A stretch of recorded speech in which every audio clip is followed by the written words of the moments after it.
Welcome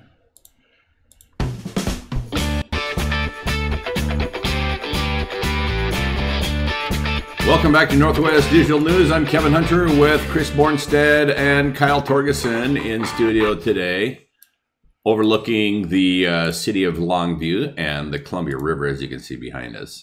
We actually can't technically see the river from here, but anyway. I would like to say that if that blue garage wasn't there in those trees, we would be able to see the river. Yeah, that's true. That's true. We're at a high enough elevation. We are. We could definitely see it from here. That's right. So anyway, if you didn't notice, Kyle is sporting a new look today. Check that out. Oh, wait a minute. So I noticed the beard shaving, beardless Kyle now. Did you do the haircut over the weekend here, or the other day, where did you have them both? We hog-tied him in the backyard. I believe that's probably what it would have taken. If I remember correctly, I think I got my haircut Saturday. Saturday. When you say "if you remember correctly," were you like under the influence of something or what? No, I'm just trying to think of all the things going on with the computer. I'm trying to get the... He got so frustrated, Kevin, he ripped his hair out. All this work and all this good thing. Seriously, how long, though, did it take for you to grow your beard that long? And how much effort was lost? Oh, man. Years. I grew my beard and my hair out. Well, my hair out longer, but my beard was July 16th, 2016. So 2 years. Yeah. Wow. Almost, yeah. It's a lot of progress lost, Kyle. Yeah. Well, you know what? I could shave this off completely, and it'd look exactly the same like in 3 days. Yeah, I have to keep it. I forgot how to shave. Just trying to get it to remember how. It's just like, wait, what? Use this? Yeah. Well, cool. So Kyle, start us off by sharing with us what's going on in the weather, and please don't say it's going to rain anytime soon. No, absolutely not. Sadly, yes. Well, today, just trying to think of the short term now. Focus on the short term. Today is going to be a high of 76 and a low of 42, and it's actually going to be sunny. I might go play tennis. I might not. I don't know. It's going to be like that for Tuesday, Wednesday, and Thursday. But sadly, Friday, Saturday, Sunday, and Monday, it's going to be raining, and it's going to be in the mid-60s. We're headed back down to the 60s. This is completely different weather forecast than what I was shown yesterday. But that's okay, right? I mean... So one of these days may be a great day to head out to the beach. Oh, yeah. Which we're going to talk about some great places to go to here in Washington if you like to travel around the state, and some of our favorite places to go to. So we'll cover that here in the show today too. But before we do that, let's talk about North Korea. Do you guys believe that North Korea is actually going to suspend their nuclear testing and abandon their nuclear program?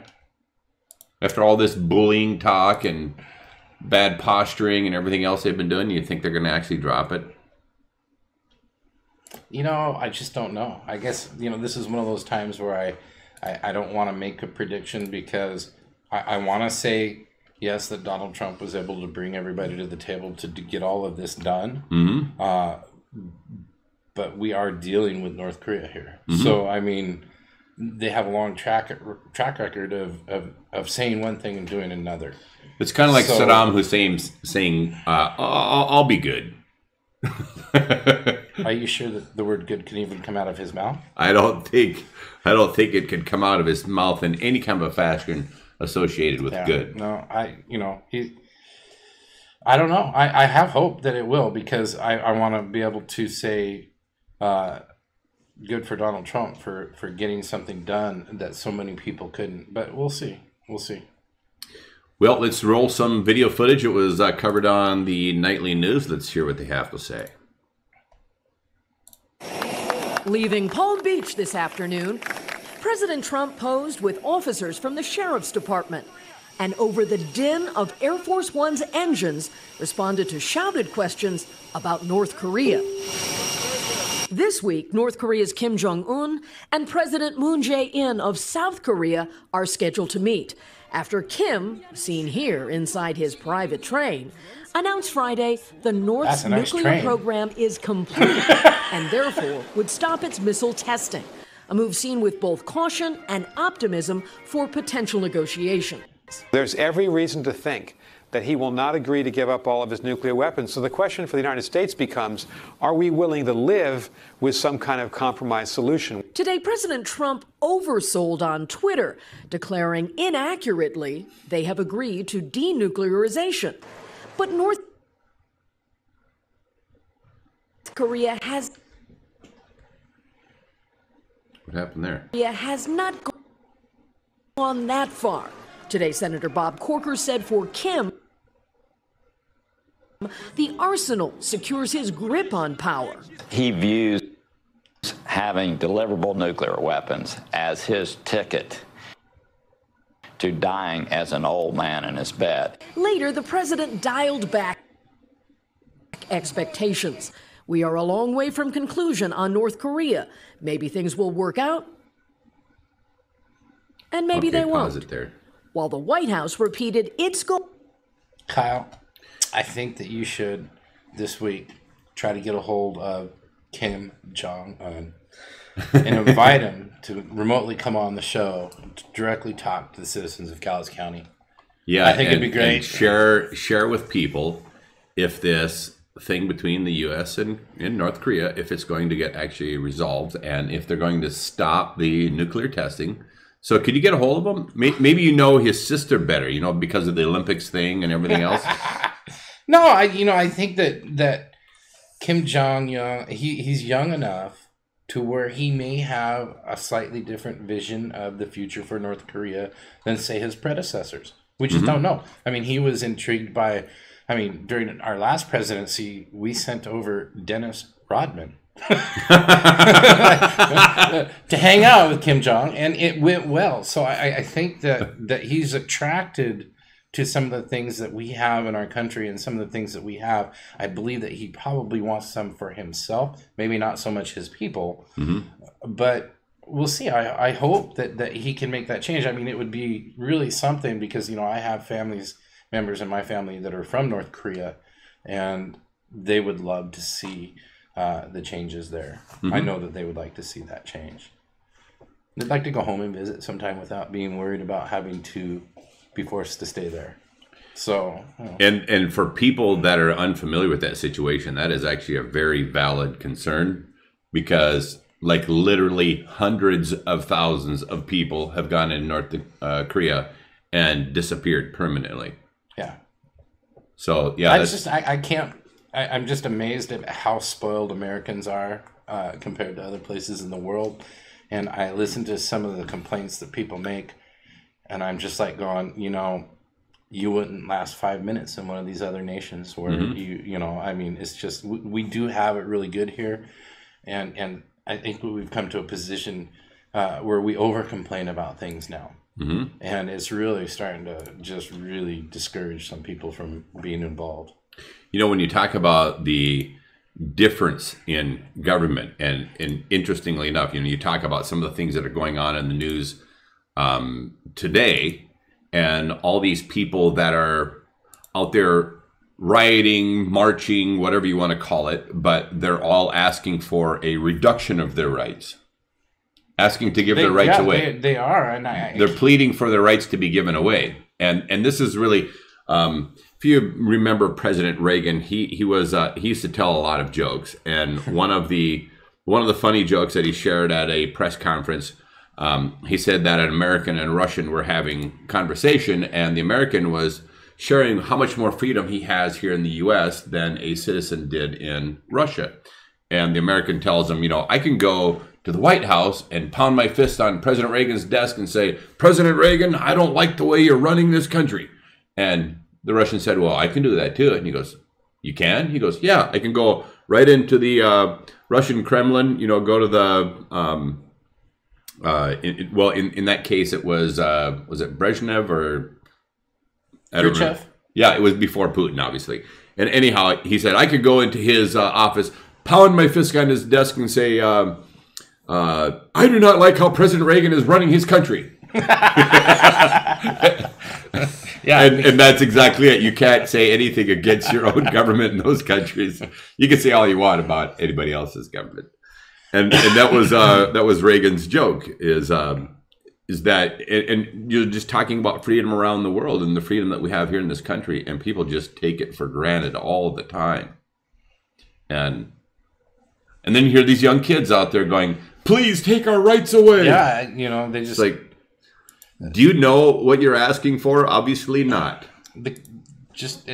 Things are so, when you get older, I can remember, when I was younger, I can remember my parents and my grandparents saying, man, things just aren't what they were when I was a kid. And I find myself saying that every day. And I look at some of the things that are going on in this country, and I can't figure out. It's like we're setting our youth up to fail. And there is no, people aren't proud of their country anymore. The national anthem is something that happens before a sporting event. It's not held sacred anymore. I just, I see our country deteriorating while all of these other nations are still wanting to be more like what we were when I was growing up. You know what, though? A lot of young people are growing up today without knowing how to do anything. I mean, the skill sets compared to, I was having a conversation with a neighbor out on my back deck last night, and just talking about the fact that with a gentleman by the name of Arnie Jervikainen, who happens to be Ryan Jervikainen's grandfather. He's passed away now, but helped him remodel the upper floor on a home we lived in out in Kelso years ago. But I was 12, 13 years old at the time, and was already learning, some construction skills then. And then later helped build a home in Minnesota when I was 15, 16 years old. One of the first wood basements to go in that area. And it was very different construction requirements then with a wood basement versus a cinder block and or a poured basement. And so I did that when I was like 15, 16 years old, and then went to a construction trades program, when I was in my junior year, 17 years old, and took an architectural drawing class, went to metal shop, was in an auto body, took welding classes. Shoot, I even to rewind back here then, I was in a steel fabrication thing in the 8th grade, and took home a 13-inch James Bowie knife on the bus from my metal shop that I was in. I was still able to make an ashtray in wood shop without any issues. Yeah. So a couple of years after that, yeah, you couldn't make ashtrays anymore in a school shop. I also made a ping pong table for myself for home at wood shop during probably the 10th grade or somewhere in that neighborhood. So, but all I'm saying is that the skill sets compared to somebody who's graduating from high school today, it's really pathetic how they have just very few skills at all. And these are the young voices that are trying to, using their voices in media and attempting to advise the adult world on how it ought to operate. And I'm just like, wow, you have no experience, no basis for this advice whatsoever. You might want to think about asking your parents and your grandparents for advice in your life and take those. I think about even at a young stage in life for myself, my mentors were people much older than I am. And you guys know my wife, Stephanie. I mean, one of the reasons that she is as level-headed and reasonable and responsible and intelligent person as she is, one of the reasons is many of the people that are around her, like her Uncle Leo at the time that she was a youngster running around. I mean, he's somebody she hung out with all the time. And Leo passed away here just in recent years, and he was 90 some years old when he died. Those are the kind of people that she had around her as, mentoring. And that's really unfortunate that young people are missing that kind of kind of wisdom around them. But here's something else that's going on now, Kevin, is that, and this scares me like very bad. And it's not just happening here in our state, it's happening nationwide. They're talking about letting kids as young as 16 vote in presidential elections. That is very, very, very, very scary thought for me. You know why they're doing that? I do, is because the Democratic The Democratic Party is losing their base, and they're going to say that this isn't true, but it is true. They're losing their base. They aren't getting as much money as they need to, and they need new voters. So they are targeting two groups: young people and immigrants. Those are going to be the new union members. Those are going to be their new marching armies. Are the youth? They're going to get them when they're really young and corrupt them to believe their way and not any other way. And they are taking advantage of the immigrants that are coming to. Well, all you have to do is look at some of the instruction and or propaganda, you could call it, that is being taught to kids in school. Yeah, around political issues, and just ask yourself why somebody would want a 16-year-old voting. Those would be the reasons exactly. I didn't do good in school, and school wasn't my thing.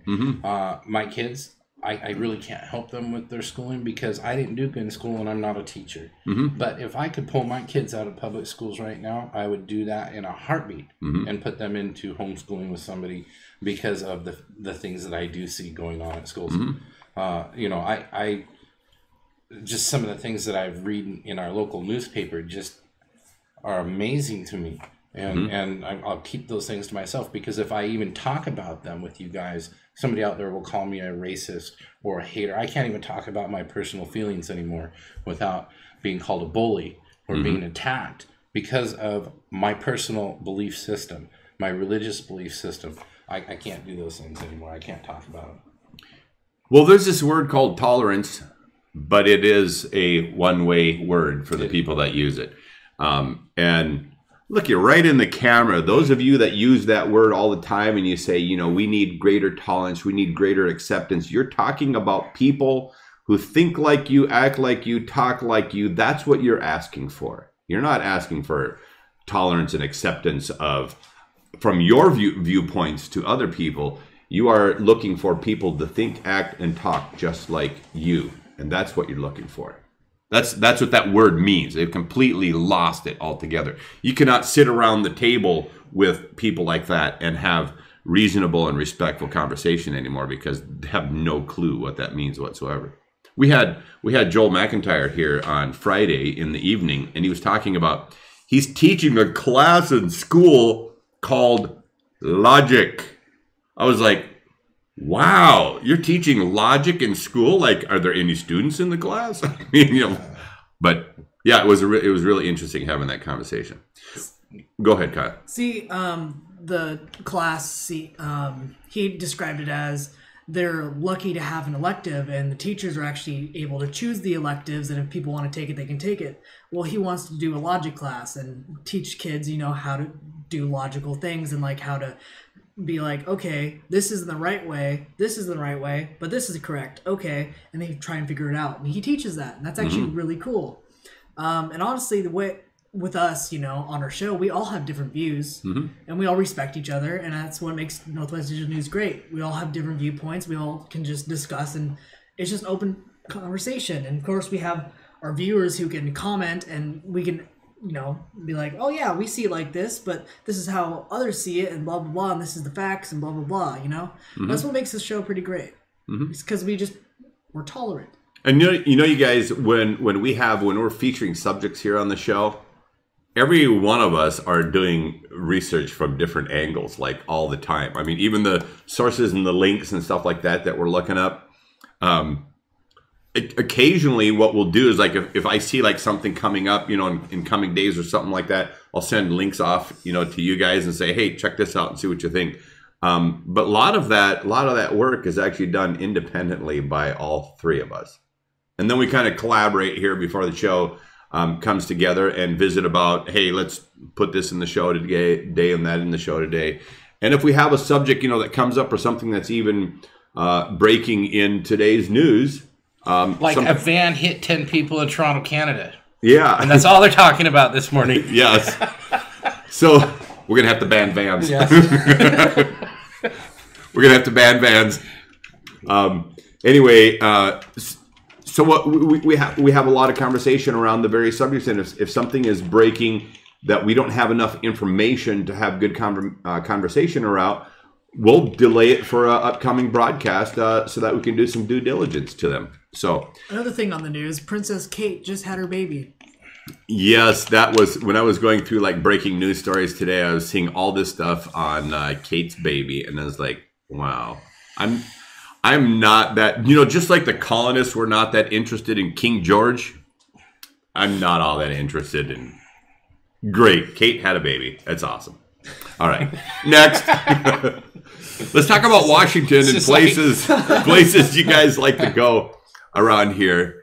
And Kyle, I'm going to let you kick this off. You got a place you like to go, and you got some great photographs of it. Let's share it with our viewers. Well, these are off my Instagram. You can kind of see them actually right behind me in this place. Yeah, it's there. It's the one where you're dressed like a hot dog in there. I mean, I can show that picture, but No, that's just for us. Yeah. But that is true. I do have a picture of me in a hot dog costume. Yeah. Anyways, so this place is Lower Lewis Falls. Do you relish that picture? Yeah. I like to catch up on the subject. Anyway, back to business. Well, right here, right below me, this is Lower Lewis Falls, and if you would not believe it, but that's Upper Lewis Falls. And this right here is Lewis Falls. And you can kind of see this dark area right here, and it's actually a very deep part. And if you go down there, this is kind of how it is. It's very cold because it's runoff from the snow and ice, but it's very beautiful. It's like, I believe, like 2 hours drive east of Woodland, Woodland. And it's a beautiful place. It's a national park as well, so you can stay there. And you can see the dark blue, and then it just goes, and it's shallow, and then it just gets really deep. Like, I really want to be able to scuba dive down there. I'm pretty sure people do. But the best, you're gonna need a wetsuit for that. Yeah. The water being that cold, you'll like cramp. Yeah. It'll like freeze you up in the water, literally. But the cool part, you can walk straight up to the falls. So this right here is that part right here. So I literally walked straight there. You can kind of see that tree, and I was kind of chilling by it, hanging out. And it's just so cool. You can walk straight up to it, so be careful, but it's just a beautiful place. I completely recommend it. Lower Lewis Falls. It has its own campground, really remote. I believe there is cell service, not so much though, but it's beautiful. I love it. Well, great place to go. How far is that from Longview, Kelso area? Drive out. Well, if it's like 2 hours east of Woodland, and it takes about like 30 minutes to get there, so 2 hours, 15, 2.5 hours, somewhere in the neighborhood. Depends on if you're going the speed limit or not. Yeah. If you drive like Chris, might be 4 hours. Right. Grandpa Chris here. Hey, safety first, Kevin. Safety first. he has to stop and get a cheeseburger on the way because it takes so long. It's Gateway Burger. Gateway Burger. Yeah. All right. Well, let's talk about one of my favorite places to go. This is Mount St. Helens. We're going to share with you a little bit of 4K video that I shot up there actually last spring. That is Mount St. Helens. That is the outdoor little theater where the concerts are. So if you go up there in the summer months and and this is Stephanie, my wife Stephanie, is sitting there at the top of the bleachers. There's Jackie and there's Allison when she was a little baby last year. So go ahead and roll the video footage and let our viewers watch some of that 4K video because it's shot by a drone up there.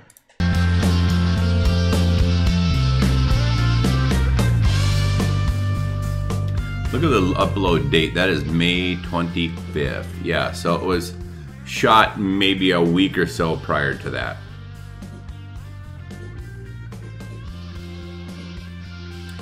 I also show some aerials on here where Johnston Ridge was.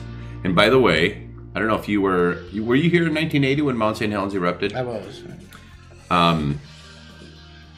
I recall hearing on the radio when David Johnston said, Vancouver, Vancouver, this is it, before the mountain blew up.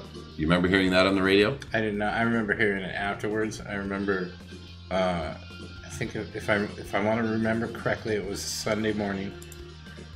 I woke up about 8 o'clock and I looked out the window and there was this stuff all over the place, and I was still young. I was really young, so I thought it was snow. So I started grabbing all my snow clothes. I'm getting all dressed up. You can mute the audio. My snow clothes on, and my grandparents are like screaming as I'm going out the door. No, you can't go out there. Yeah. I'm like, why is snow? I'm going out. They're like, no, it's ash. The mountain blue. Mm-hmm. And so if we walk out behind the house and up into the woods a little bit, you have a good shot of the mountain, and we can see the plume. But my grandfather worked for the PUD, and the very next day, he knew all the back roads and knew how to get around all the roadblocks. And so we were up in areas we weren't supposed to be, looking at the devastation, and it was just... Good old grandpa breaking the rules. Man. Yeah, they used to call him Mr. PUD. But, yeah, so we were up the very next day in red zone areas that we weren't supposed to be into, and it was just... I'd never seen anything like it. So for people who want to see this video in its entirety, Kyle rolled this at roughly the minute 40 point. But if you want to see the video in its, you can leave it frozen there because the shows a nice view of the mountain. I mean, but it's not like it's a terrible shot. Right? Yeah, it's a great shot of the mountain. We got a shot of the side that we don't see very often. That's correct, and shot with a 4K camera, so the detail is just, and the colors and everything just really popped in this shot. Somebody wants to know what happened to the bearded guy we had here. Still here. Still here. Give Kyle a thumbs up if you think his new look is amazing.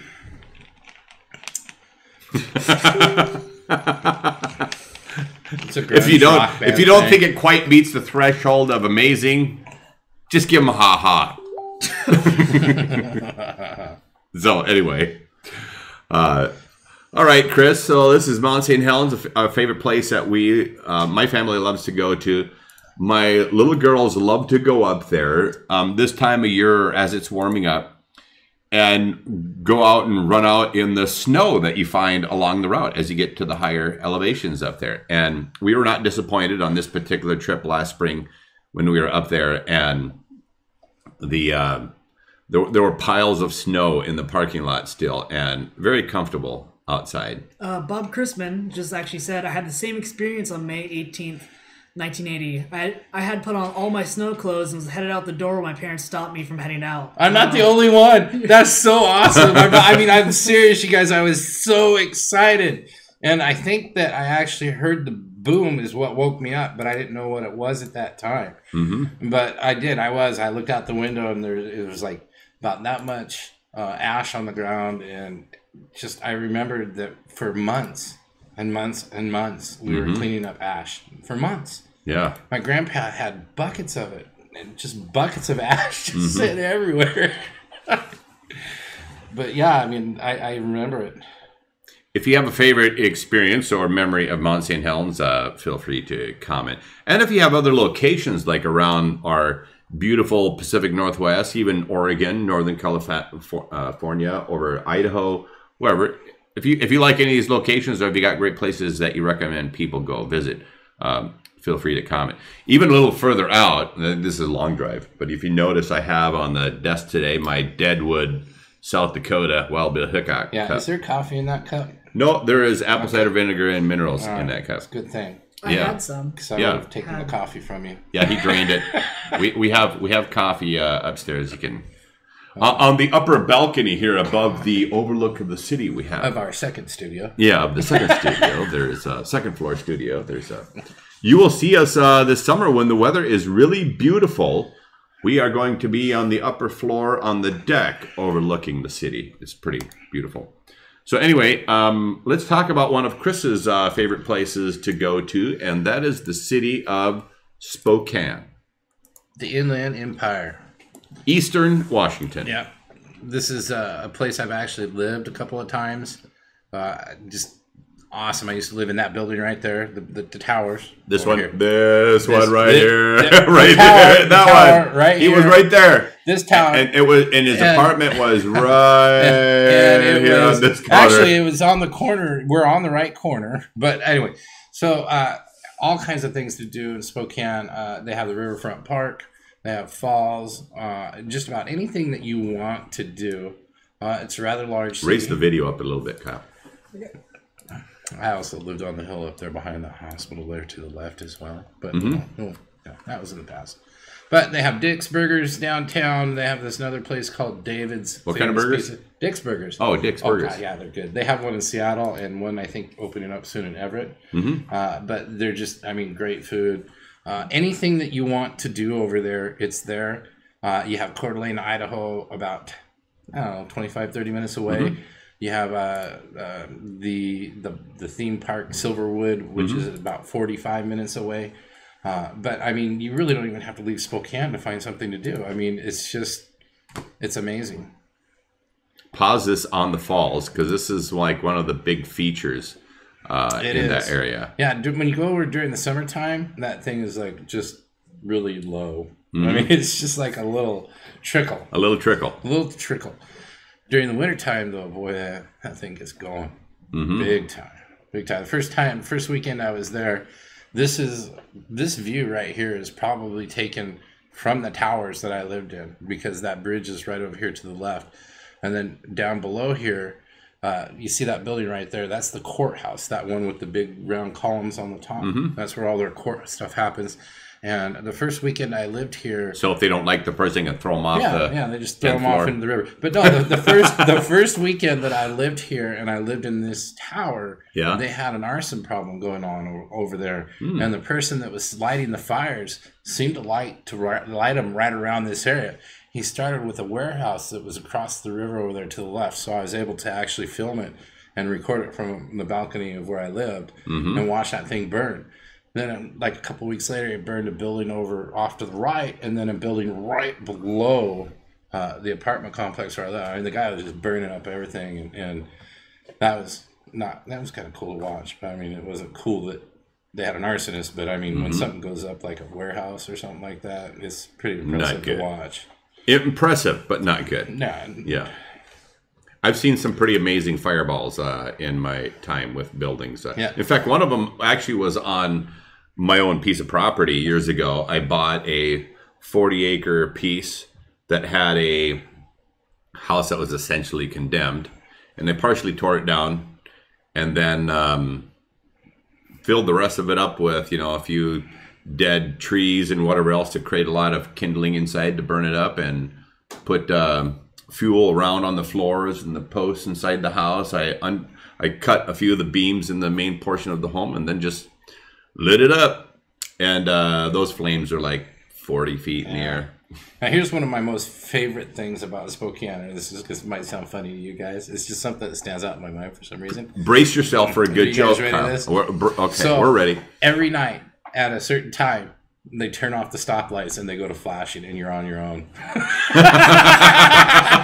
I love it. No sitting and waiting 20 minutes like you do down here on 15th or on Washington Way. None of that. You pull up the intersection. If there's nobody else there, you make your stop and you can go. You don't have to wait for a green light. Flashing lights everywhere. Traffic isn't. You would think traffic would be terrible in this city, but it's not. Traffic's not bad at all. And it's just huge. Hey, go back a couple of frames where there's a sunset. This is a cool looking sunset. Yes, pause it right there. Okay, we're coming back to the sunset. So I got to ask right there. So I got to ask you guys if you know the answer to this question. When you look at the horizon, now even when the sun, I'm talking about particularly when the sun goes below the horizon, do you know why the sky looks red over there? I'm going to go with because we recently found out the Earth is flat. Yeah, I was actually I was thinking that too. The flat earthers, yeah. Probably the gas underneath the world. Probably red. Yeah. Do you know which color the human eye is capable of discerning to a great, like slight changes in shade? Do you know which color the human eye is capable of discerning more minute differences in shade than any other color? You know which color it is? No. Red? It's red. It's red. Red. The color is red. Red. You have the human eye is able to pick up on the color of red to a much greater extent than you can. So part of the why our eyes glow red when we get our photos taken. Perhaps. I'm just kidding. There may be another phenomena that ties into this, but this actually came from a very well-known color chemist out of Chicago. And he said the reason why the horizon looks red is there's just as much light in the entire atmosphere over the top of your head. You don't see red here. You see it because you see all the other colors too. But once it gets to the horizon, that is the furthest point away from the focal point of your eye, and the sun is lighting up the sky over there so that you can't see the blue, you can't see the other colors that are in the atmosphere there. The only color at that point, because of the distance away, that remains is the color red that you're able to see with your human eye. Huh. Isn't that amazing? I want to know why you know stuff like this. I mean, I've met some really interesting people in my life. Kevin, I mean, of all the knowledge out there, you nailed this one. I mean, because the color in the atmosphere and the horizon is identical to what it is. I have an issue with seeing colors because I see pink. I don't see red. You're seeing a variation of it now. Yeah, you're seeing a variation of the color red. This used to be salmon. And that kind of departing from red to these other colors as it comes further out is just that atmosphere is closer to you and you're going to see it in different shades. But red is the color in which the human eye can discern, that has the greatest discernment in the variations in the color shade. And you can see it the farthest away. So, yeah, it came from one of the smartest color chemists out of area of Chicago, works for B Chemical. When places like Ford or GM or others are looking to match colors in vinyl and colors in plastic and colors in metal, all of those are different formulations altogether. And then think about putting that same color in fabric, like we have behind us here. So you put it in fabric, vinyl, plastic, metal. Are all those formulations for color the same? Not even close. But what if you wanted to all match? You can't even do it with a color spectrophotometer because the color spectrophotometer is only able to look at a color and then tell you what makes that color up. Mm-hmm. They use these like in paint stores and things like that. But they can't tell you how that formula converts to dye for fabric or how that formula converts to what you would add to a plastic formula or whatever.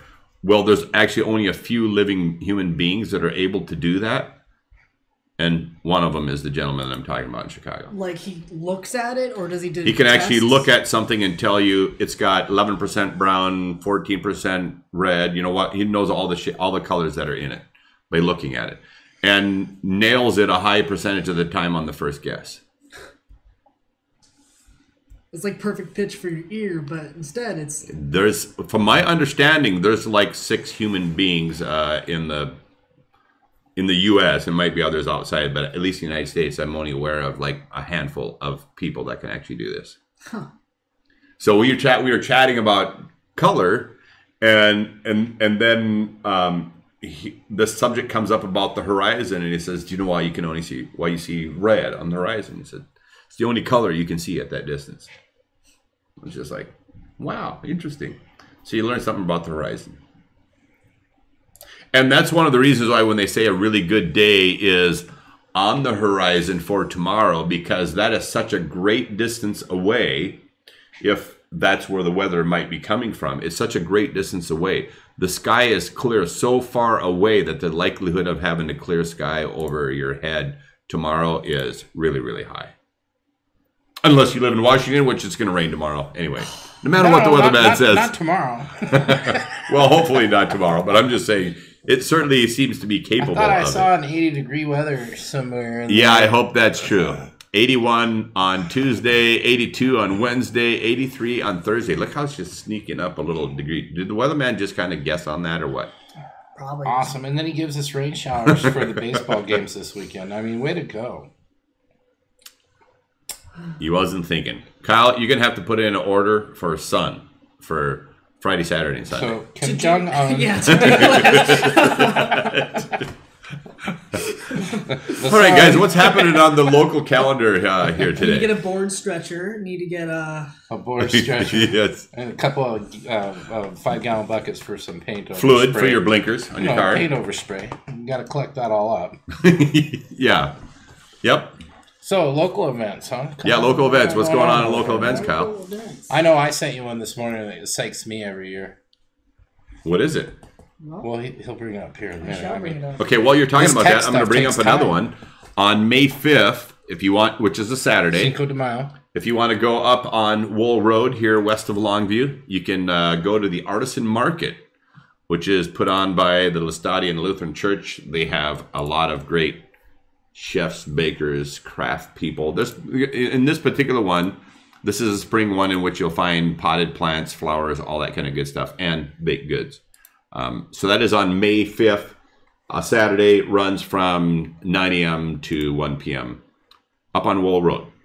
So we'll get the flyer here posted. Also, that same day, strangely enough, Kevin, if you want... On May 5th? Yeah, May 5th. You know, on May 5th. I will be available for those who want to take me for chips and salsa. Because that is Cinco de Mayo. Cinco de Mayo. Oh, okay. Right, yes. So I will be available. I like And Chris will Junior's say chips nice and things salsa. about you the next That's week right. on an NDN show. That's right, yeah. Exactly. Yeah, But so no, make I'm sure that there will be tons of Cinco de Mayo things going on around here, you guys. Tons of them. Yeah. So while I pull this up, do you know a new genus of ants was discovered? Is this the exploding ants? Yes, the exploding ants. Yes. Okay, sure. Just a little bit of that, Kyle. You have to. While we work on our local stuff. This is kind of gross because when the butt end of the ant blows up, it's kind of like popping a zit. Oh, you've seen Scientifically, this it's called a gaster. I'm aware of it. Yeah. So scientifically, already. it's Well, if called a it's gaster. new, it's new. I mean, how did you learn about it so fast? I think I learned about it maybe a week ago. So, if most people don't know this, but I love ants. I'm a huge ant guy. You want to know something about ants? He eats chocolate ants for lunch. All the time. See the fire ants? They're a bit spicy, you know. Yeah. Yeah. No. So basically, they discovered. And they bite when you don't bake them enough. Yeah, I mean, if you don't kill them too. Yeah. And if you don't make them dead as well. Yeah, but We're talking about how to get extra protein in your diet. Yes. insects are the new form of food that people are now eating. It's pretty cool. Yeah. What do you do with the uncle ants? Well, they usually die off after mating. Okay, let's get to the exploding ants. Well, actually, this right on, here man. is the local event that's going on. And Okay, let's talk about the local event thing here. Then you can share the exploding ants. Chris knows much more. He's been to Okay, it. the car show, open house, and cruise. The VW. Oh, hey, now this is coming across my screen, and you said to interrupt people, you know, when stuff kind of cool comes across the screen. So apparently, the Washington State Patrol has put out a public safety feed announcement that says the Lewis and Clark Bridge will be shut down for a little bit for naval ships passing. So apparently, there's no time frame, and so far all we can get is they're supposed to block it off at 11:40 for a couple of hours, so as the ships go by. So you guys, if you don't have anything to do, and it happens to be your lunchtime right now, head on over somewhere by the river, and you'll be Check able to, out the belly button ships going by. Yeah, I don't know what's going. Whatever is going by. Are they belly button ships? I don't know what they are. I thought you said they were. Or no, you said naval. Naval ships, yeah. Yeah. Well, Yeah. Gotcha. Chris, like, wait a minute. Chris is a little bit slow. It's all right. Like, what? A belly button ship. United States Navy. Yeah. You know, I was in the Army, not the Navy, so we call them belly button ships. Right, yeah. So exploding ants. Just to be a little demeaning. Yeah. Sorry about Anyway. the exploding ant thing. The popping zit ant. Tell us about it. So basically, when they feel threatened or they're attacking another ant species or trying to get an insect that's trying to invade their home, basically what they do is they go up to it, they bite it with their mandibles, and they squeeze their gaster. Their gaster is their butt, scientifically, I guess. And they squeeze it enough until this not white, but it's more like a pussy yellow, pops, and then it's like this toxic goo. And then not only is the insect or whatever they're being attacked, is not only does it have an ant on it that will never let go because it's dead, it'll never ever let go. Not only do you have that, but also are covered in toxic goo. So this is kind of like the Ant Kingdom version of the suicide bomber. Pretty much, yeah. Where did they find this species at? I forgot what country. We ordered a whole bunch of them, and we're bringing them over to your place, Awesome, Chris. sweet. My kids are gonna love it. Don't you love bringing new species to a whole other continent and just let them free? I think that's a really bad idea. That was a joke. That was a really bad idea. Don't bring any exploding ants over here. So, so Chris, tell us about The VW car show. What's going on with this? VW car show. They do this every year. If you're a Volkswagen fan, It says Chris Bornstedt invited you. Yeah. I did invite you, man. I did that first thing this morning. What a guy. But anyway, VW car show. They have some really, really, really, really neat vehicles. Blow this there if picture you up a guys little like bit, it. Kyle. It's down there in South Kelso, right before the bridge to go over to the golf course. It's right on the right hand side of the road there. And once a year they bring in all these vehicles, and you can go check them out. And it's really neat. Some of them are so immaculately clean that you could literally eat off the engines without any problems whatsoever. But then they wouldn't be clean. You're right, but I'm just saying that they are clean enough when you look at them that you could do that. Will Herbie be there? I hope so. How about the love bug? He is the love bug. Herbie is the love bug. Well, he goes by a different name. He was known as the love bug in 1968 and then became Herbie in 1977. Did you know that? Fine. I remember Herbie one way. Number 77. And then, I think it's number 77. And then apparently Herbie became an alcoholic in 2005 because the movie Herbie Fully Loaded came out. Yeah, so he must have been like drunk off his wheels. Fame kind of. No, but when you get there, you see the VW vans. You get some of them that have been converted over. I think if you look at there, you can see the one with the blue and the white top of the one. It looks like a covered wagon. Yeah, the white one next to it. When you look inside that thing, it's just it's set up completely for the other one, the one to the right of it. That one, yeah, it's all set up just like a mini RV, minus the bathroom and the shower. There's some pretty cool things that I've seen done with some of these rigs. Some of these Volkswagens have like big engines dropped in them and Corvette engines in them and all. And it's just really neat to go look at them, and then you get some Baja bugs, and then you get all kinds of other stuff that you have never seen before. I think the wooden Volkswagen is there too sometimes. But it takes, maybe a half hour to an hour to walk through this event, so it's a quick one. I heard that new headlights on a VW Bug bus does not turn it into a Corvette. But I think that was a one-liner joke used to describe something else. That'll be another one that I'm going to be wondering about for a long time. Well, okay, so let me give you the context. I heard somebody... The eye can only see a certain amount of colors. Lost. Okay, so this comedian was talking about how women go visit a plastic surgeon. And then he, for certain types of operations, which we won't get into any of the specifics of, but he made the comment, he said, you can't take new headlights and put them on a minivan and consider it to be a Corvette. So in other words... In this context, I understand. So in other words, new headlights don't make it a Corvette, I guess. So understand that however you want. Gotcha. So guys, please leave your favorite one-liner jokes in the comments, and Kevin may read them and get new ones. So please give us some new material. Next week on NDN, our comedy hour. Kevin Hunter. Friday round table coming up. Leave your favorite facts too. Friday, by the way, you don't want to miss, because very potentially, I mean, this is about a little more than a 50% chance. You'll be able to see some footage from the chicken cam. You're gonna. We're talking about a chicken cam, you guys. Yes. We're gonna follow the chickens around and actually try to get one laying an egg. So Kevin said they make this sound. They do. They proclaim that they're laying an egg, and we have a gang of 8 that are traveling the backyard. Free range chickens. Yeah. I haven't seen one yet, but you'll get to witness them, so you can testify that they exist as well. 24-hour Yeah. chicken cam. You wake up one day at 3 a.m. You're like, man, I really want to see some chickens. You'll be able to. You'll be able to.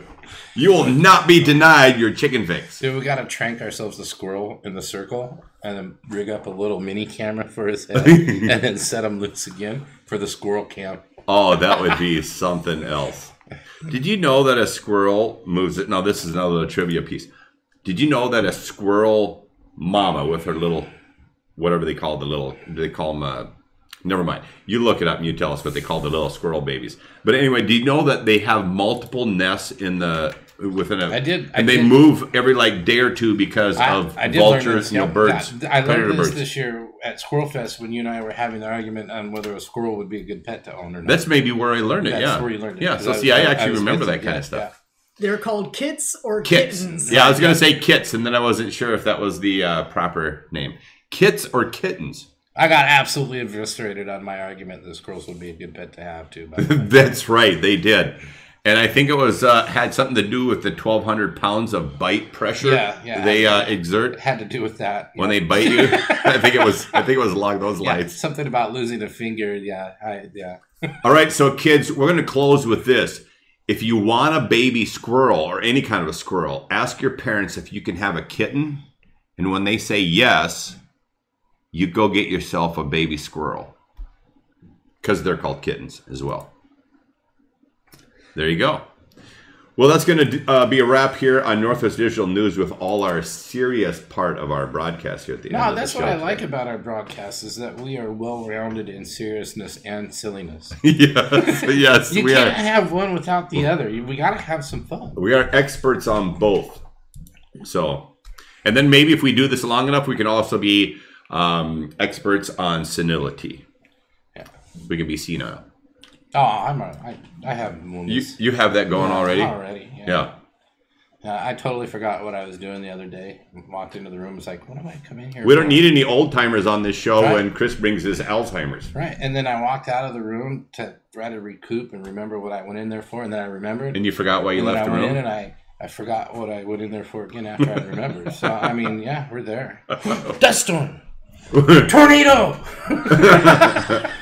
For people that don't know, behind the camera is a sliding glass door, and there's a fire going on. We're able to see out there. Yeah, there's a... And a big dust tornado just like spun around and took off from the fire. It was pretty cool. Yeah. I don't know if you saw that, but me and Kyle saw it, and that was pretty neat. Hey, that was pretty neat.